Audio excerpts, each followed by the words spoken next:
phone conversations are where magic happens in real estate. It's where the majority of our opportunities are going to come from. The greatest thing you can do is get face-to-face with somebody, but if you can't get face-to-face with somebody, then you need to pick up the dang phone. So who are we going to call? If we don't have anybody to call, so hopefully like we've generated some people from last week's open house and we're calling those people. But if we don't have anybody from last week's open house and we don't have any internet leads to call, then we need to call people in our SOI, our sphere of influence, and go, hey, I'm just checking on y'all. How are things going? Are you guys okay for the holidays?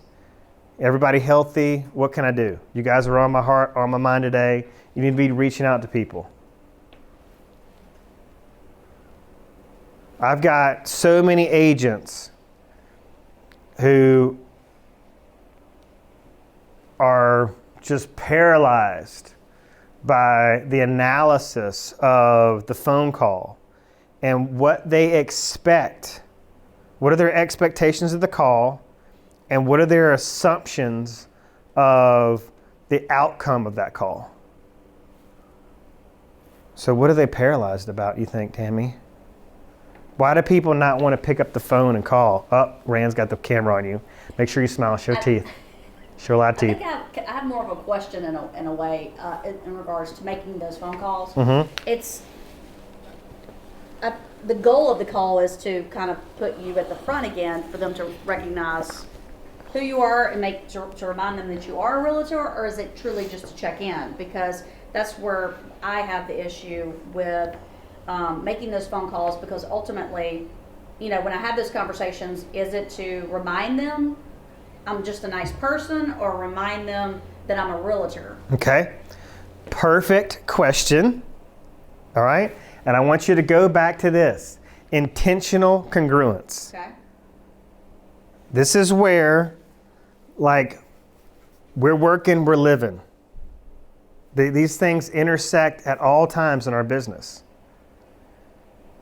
So how the magic of this phone call is going to first exist in or be predicated upon the intentionality around the phone call. So this is a member of your SOI. It's not somebody you're actively working.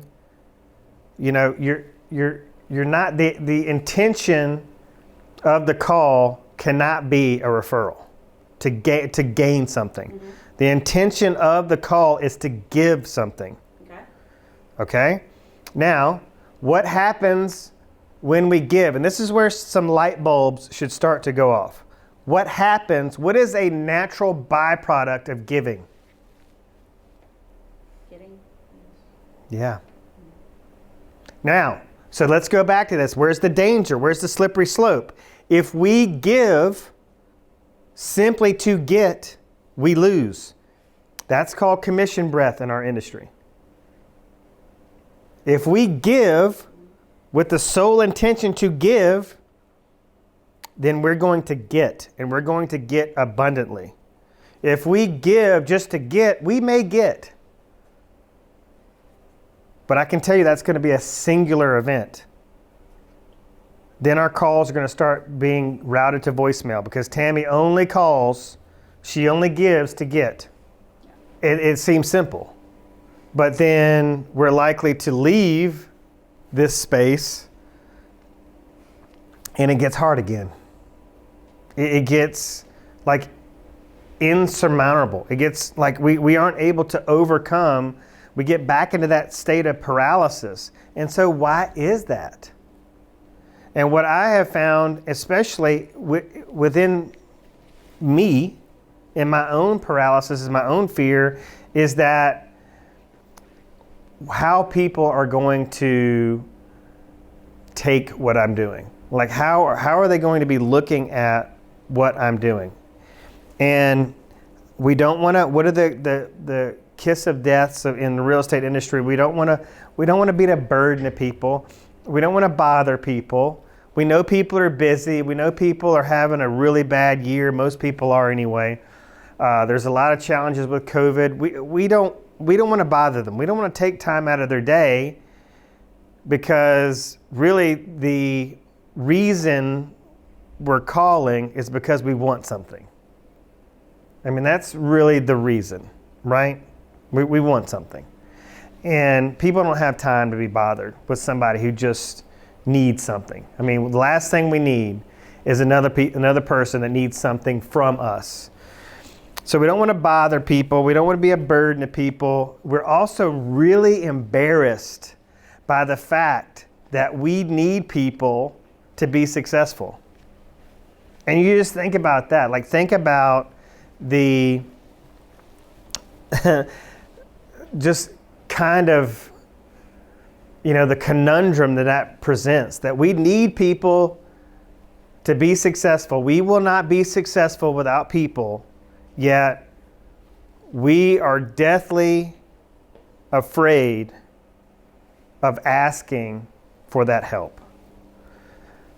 We've talked about research, being research-based. I want you to do some research around the word help and what that triggers in the human brain when you ask somebody for help. But what we know that's going to happen is that when we call people and we take an interest in people, people want to feel important.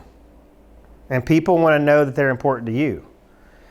But when we call somebody just to check in, we know we need help from these people. We know we need them. We know we can't survive without them.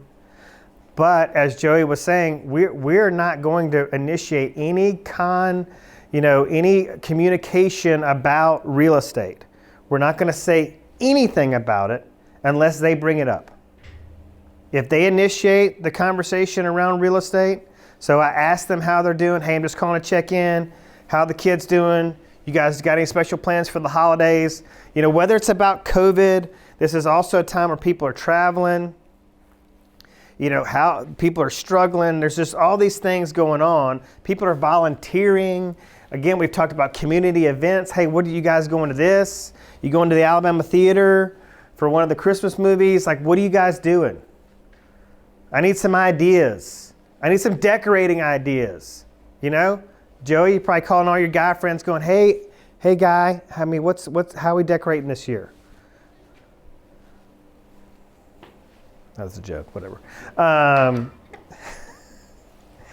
There's just so much to talk about. There's so much to talk about, and we have so many people to talk to about all this stuff to talk about. And if they care anything about us, they're probably going to say, hey, what are you up to?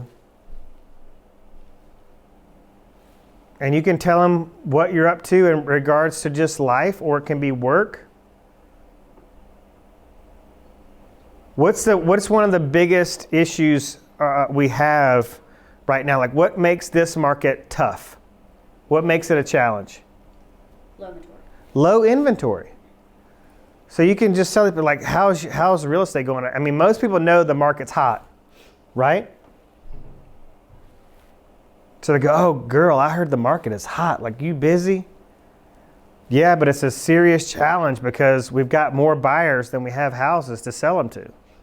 So, gosh, if you know of somebody, if you've heard anybody in the workplace or at church who's remotely just even off the cuff mentioned even just a snippet of having even the tiniest desire of selling their home, gosh, should be a huge help to me